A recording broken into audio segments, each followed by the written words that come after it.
Bom, o que eu quero falar antes de mais nada, eu quero registrar aqui os meus agradecimentos aos organizadores do seminário, ao Baqueiro do Mídia Rebelde, ao pessoal do ISVA, pelo convite. Para mim foi assim, para mim é muito prazeroso estar aqui com vocês. Eu fiquei muito tocado com as discussões de ontem. Para mim é uma honra conhecer o grupo que articulou o Inimigo do Rei, que produziu, que fez o Inimigo do Rei. O Inimigo do Rei foi o último jornal mais importante do movimento anarquista brasileiro, entendeu? Para mim, então, é uma grande honra conhecer vocês. Estou muito agradecido e também pela hospitalidade. Então, fica aí, meu obrigado por isso. Eu queria retomar um pouco, rapidamente, de maneira breve, algumas coisas que eu vou até repetir, coisas que já foram ditas ontem, mas não tem problema. Bom, algumas coisas a respeito do que é o pensamento único. Então, em 1995, Inácio Ramonet, que é esse pensador que o Baqueiro trouxe e que ele utilizou para colocar no cartaz desse evento, Inácio Ramonet ele é diretor de um jornal que é conhecido por ser crítico do neoliberalismo e da globalização, que é o Le Monde Diplomatique. Então, Inácio Ramonet escreveu um artigo em que ele chamou de pensamento único a nova ideologia dominante. Agora, o que eu queria propor seria tentar fazer uma história do que seria o pensamento único. Porque normalmente se coloca o pensamento único como uma coisa muito colada ao neoliberalismo, né? O pensamento único é o pensamento único liberal. É um pensamento único ligado ao capitalismo e é um pensamento único que está hoje em vigor. Eu queria tentar fazer uma história disso, quer dizer, sair um pouco desse presente e tentar ver como é que esse pensamento único ele se apresentou na história, ao longo da história, que não a nossa atualidade. E aí eu queria falar do pensamento único no socialismo, não no capitalismo. Talvez, bom, e aí no final eu vou dizer por quê, tem uma razão para isso. Bom, enfim, então, para falar do pensamento único no socialismo, eu começaria dizendo o seguinte. Bom, em 1846, Marx, esse senhor que está no quadro, no corredor, ele se refugiou em Londres, e de Londres ele escreveu uma carta para Proudhon. Nessa carta, Marx ele propunha a organização de uma correspondência internacional que tinha por objetivo, entre outros, o de exercer uma vigilância sobre os escritos populares. Proudhon responde a essa carta de Marx em maio de 1846 e Proudhon, na sua resposta, diz o seguinte. Então Proudhon diz: procuremos juntos, se você quiser, as leis da sociedade, o modo como essas leis se realizam, o progresso segundo o qual nós chegamos a descobri-las, porém, por Deus, obrigado. Porém, por Deus, diz Proudhon, após ter demolido todos os dogmatismos a priori, não sonhemos nós mesmos com doutrinar o povo. Não caiamos na contradição de seu compatriota Martim Lutero, que depois de ter derrubado a teologia católica, colocou-se em seguida, com grandes esforços de excluões e de anatemas, a fundar uma teologia protestante. Eu aplaudo, diz Proudhon, de todo o coração a sua ideia de esclarecer todas as opiniões. Façamos uma polêmica boa e leal. Demos ao mundo o exemplo de uma tolerância sábia e previsora. Todavia, precisamente por estarmos à frente do movimento, não nos façamos chefes de uma nova intolerância. Não nos façamos apóstolos de uma nova religião, ainda que essa religião seja a religião da lógica e da razão. Acolhemos e alimentemos todos os protestos.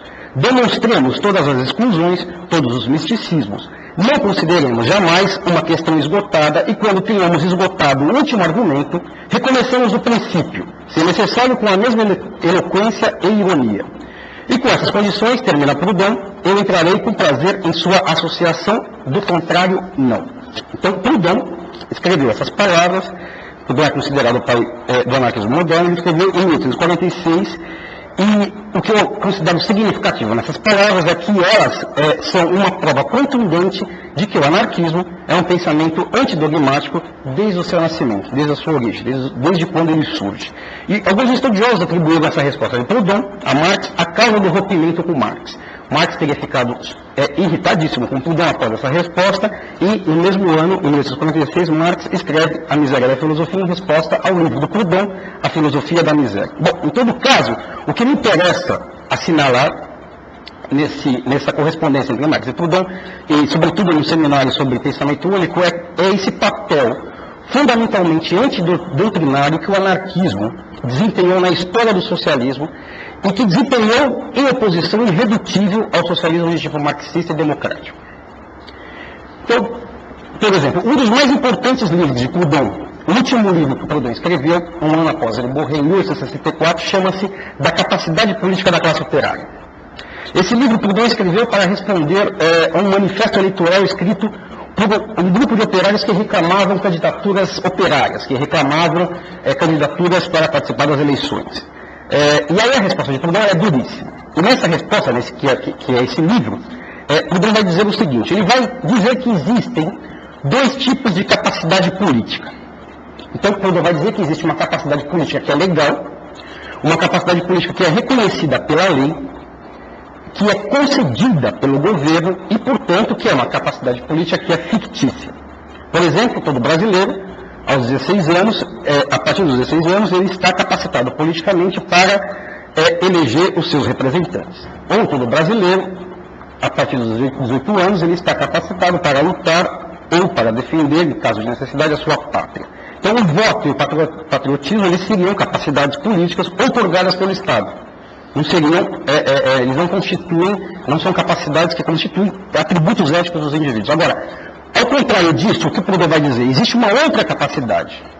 Existe uma capacidade política real da classe operária, uma capacidade política real da classe operária, e que ele vai descrever como possuindo três movimentos.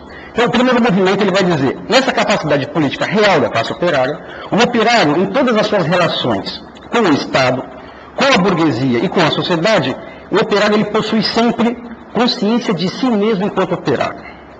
E nesse sentido, possuindo consciência de si mesmo, sendo indivíduo ético e livre, esse operário ele vai se distinguir do Estado, ele vai se distinguir da burguesia e vai se distinguir da sociedade de uma maneira geral. E ele vai se separar, ou ele vai separar os seus interesses particulares dessas instâncias, e ele vai desejar fortemente não ser confundido com essas instâncias.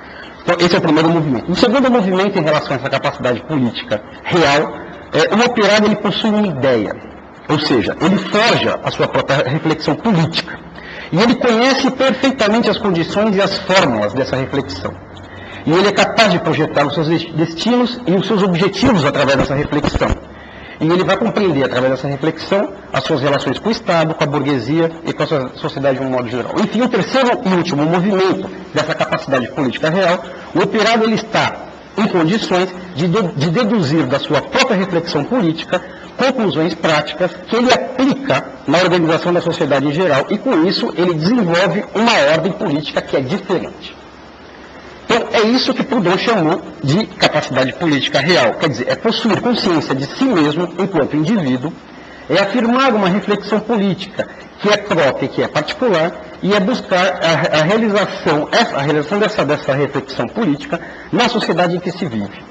Essa capacidade política que é real, Proudhon vai dizer que a lei e o Estado são incapazes de criar. Ao contrário, na presença dessa capacidade política real, a lei e o Estado são sempre obrigados a reconhecê-la e a suportá-la.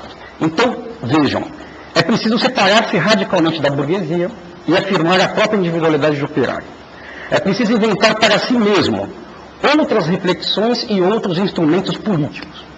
E é preciso colocar em prática essas reflexões e esses instrumentos hoje, agora, no cotidiano, na sociedade em que se vive.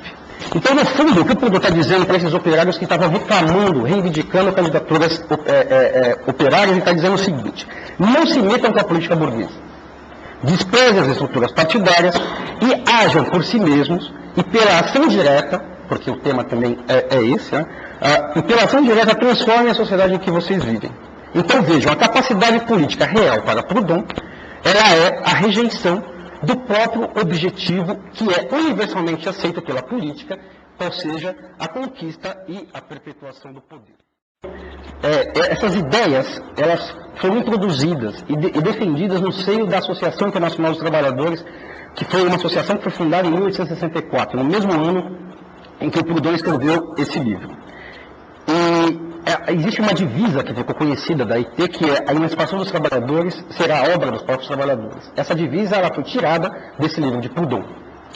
Agora, por que eu estou colocando esse tema? Porque eu acho importante, porque foi precisamente, e aí o Lippmann, de alguma maneira, retomou isso, essa intuição, porque foi precisamente contra essa noção de capacidade política real de Proudhon que Marx, e em seguida o marxismo e todo o socialismo legalitário, combateram, eles precisamente, foi precisamente isso, que eles combateram em proveito do poder político pela noção da ditadura do proletariado. E foi ao combater essa noção que Marx e o marxismo, enfim, jogou definitivamente o socialismo nessa lama parlamentarista que ele se encontra hoje. Então vejam, desde o começo, essa AIT, essa Associação Internacional dos Trabalhadores, ela se encontrou dividida entre marxistas e proudhonianos.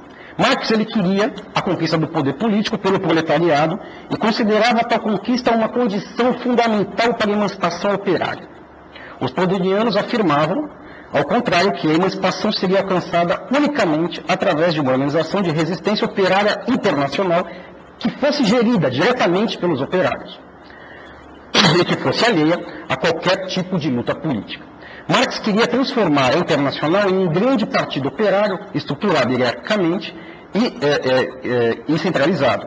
Os proudhonianos eles defendiam a autonomia das seções da Internacional, eles rejeitavam qualquer centro dirigente e eles propunham uma relação federativa das seções da Internacional. Agora, então, o que é importante notar nessas duas posições políticas que dividiram a Internacional desde o começo, é importante notar o pensamento que a sustenta. Então, eu mencionei que em Proudhon a capacidade política ela implica a separação radical do operário com o mundo da burguesia. Nada do mundo da burguesia serve para o operário se ele quer ter capacidade política. Para Proudhon é muito claro. Para Marx, ao contrário. Marx, ao colocar a estrutura econômica da sociedade no centro da sua reflexão, ele se convenceu de ter encontrado a causa primeira da exploração do homem pelo homem no tipo de relação de produção capitalista. Então, Marx considerou que bastava abolir as relações de produção capitalista para que uma sociedade sem exploração e sem classes emergisse.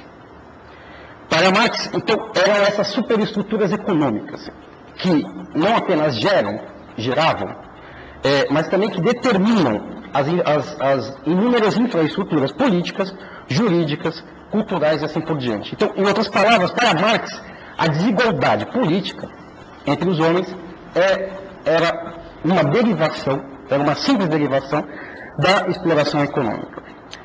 E desse modo, a abolição do capital, para Marx, constituía a única exigência. Né? E esses vários outros aspectos da lógica do capitalismo industrial, como, por exemplo, a política parlamentar, não somente ficavam de fora da crítica de Marx, mas esses outros aspectos do capitalismo industrial poderiam até mesmo se constituírem como instrumento de luta para os marxistas. E é disso que procede, dessa noção, desse tipo de raciocínio marxista, que procede a necessidade que Marx teve de explicitar teoricamente uma estrutura organizativa que fosse capaz de racionalizar e de distribuir a energia despendida na luta de classes. Marx sentiu necessidade de explicitar teoricamente um aparato organizativo capaz de conduzir todo o processo revolucionário. Essa estrutura, esse aparato, é o partido político do proletariado que Marx teve necessidade de teorizar desde o seu manifesto do Partido Comunista, escrito em 1848. Então, vejam, foi a teoria do partido e a tomada do poder pelo partido que constituiu e que constitui, até hoje, o pensamento único que se apossou do socialismo. A constituição de um partido político de massas, um partido político forte, um partido político produtor e monopolizador de uma ciência que seria a ciência revolucionária. Isso formou por muito tempo uma espécie de obsessão socialista e comunista. E, bom, vocês sabem o quanto de sangue e sofrimento essa obsessão causou. Em todo caso, essa obsessão, para ser colocada em prática, ela teve que reconhecer todas as formalidades legais inerentes aos jogos políticos do capitalismo. Então, não apenas as eleições, mas a própria democracia, a partir desse tipo de estratégia, passa a ganhar um valor positivo. Bom, então, a partir dessa teorização, Marx, em 1871, ele, através de uma manobra política, ele consegue aprovar para a Associação Internacional dos Trabalhadores a tese segundo a qual, eu vou citar as palavras dele, a classe operária pode agir como classe somente quando se constituir como partido político particular. E que essa constituição da classe operária em partido político ela é indispensável para o triunfo da Revolução Social. Isso é o Marx escrevendo em 1871. Bom, depois disso, esse eu acho que é a grande inauguração feita por Marx, ou a grande entrada feita por Marx do socialismo na política parlamentar ou na política governamental. E depois dessa declaração de Marx, o socialismo ele vai se encontrar dividido entre socialistas e comunistas de um lado e anarquistas do outro, ou, como se diz mais comumente, entre libertários e autoritários. Agora, 20 anos mais tarde, em 1891, o Congresso da Segunda Internacional de Bruxelas, que é o que sobrou da primeira Internacional depois dessa separação, e a Segunda Internacional, ela é marxista, socialista, enfim, esse Congresso, além da expulsão dos anarquistas, ele adota uma política global, legalitária de coordenação dos partidos socialistas. No Congresso dois anos seguintes, no Congresso de Zurique, em 1893, é adotada a chamada emenda Bebel. Bebel é um socialista e Bebel ele propôs nesse congresso a restrição da participação nos congressos somente para os partidos e as organizações socialistas que reconheciam a necessidade da ação política. Entendendo pela ação política, diz Bebel, o exercício dos direitos políticos e a conquista do poder. Bom, eu acho que é nessa política da Segunda Internacional e nessa teorização que Marx fez, e que jogou o socialismo no parlamentarismo, é aqui que se encontra a origem desse fenômeno que consistiu da adesão maciça, né? Porque a partir da Segunda Guerra Mundial ocorre uma adesão maciça da esquerda e dos sindicatos ao pensamento, a isso que a gente está discutindo hoje, o pensamento único, que é o neoliberalismo. Né? A partir, por exemplo, da década de 1950, a esquerda e os sindicatos começaram a identificar no neoliberalismo a realização de uma espécie de síntese entre capitalismo e socialismo. Né? O neoliberalismo ele passa a ser visto como uma via mediana, como uma terceira via, ou como uma alternativa mais ou menos válida para o capitalismo. Então, eu acho que é nesse tipo de teorização que Marx fez no seio da Primeira Internacional e que os socialistas repetiram e aprimoraram a partir da Segunda Internacional, é aqui que se encontra a origem e a procedência dessa adesão, ou se vocês quiserem, do pensamento único que hoje nós estamos discutindo. Bom, o que mais que eu poderia falar? Acho que a gente poderia conversar, porque eu também não gosto muito de...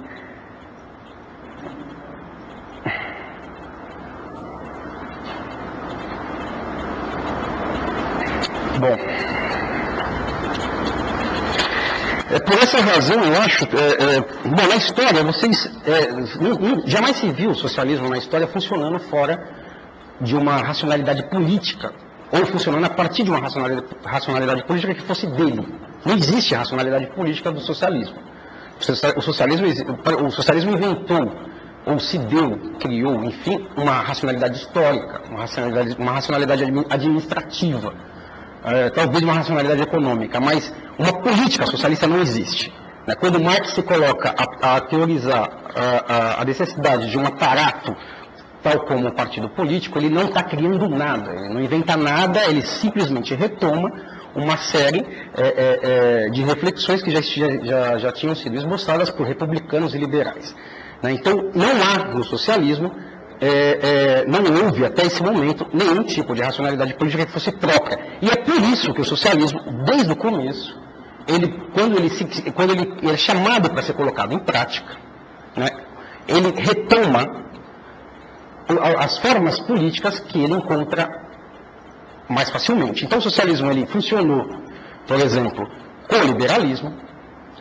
O socialismo ele funcionou com os estados policiais, né, com os estados totalitários, né, e hoje o socialismo ele funciona com o neoliberalismo.